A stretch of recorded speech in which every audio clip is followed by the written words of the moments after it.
Start by removing the faceplate and grille so you have clear access to the fan housing. Begin by turning off power at the circuit breaker and verify the fan is dead with a non-contact tester held near the wiring. Remove the decorative faceplate and grille by squeezing the spring clips or unscrewing the visible screws so you can see the motor and housing. Keep those small screws together in one place. Next, unplug or disconnect the motor lead at its quick disconnect or terminal block so the motor is electrically isolated from the building, wiring, and cannot spin while you work.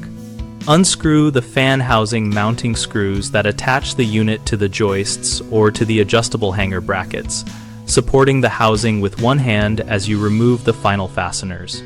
Then loosen the duct clamp or remove the foil tape that secures the exhaust duct to the housing and gently pull the duct away while watching for insulation or inner duct damage. Finally, remove the housing from the rough opening, lowering it straight down so you do not catch or tear the ceiling drywall, and set it aside to begin installing the quiet motion sensor fan. Common mistakes are stopping before confirming power is off, which risks shock or damage and can be avoided by always switching off the breaker and verifying with a non-contact tester.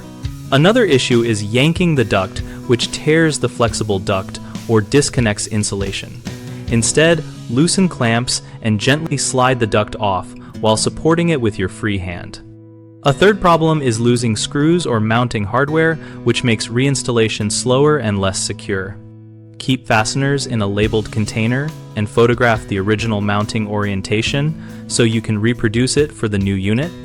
BigHomeProjects.com connects homeowners with local contractors and lists project-relevant community discussions where we share experiences and tips about fan replacement.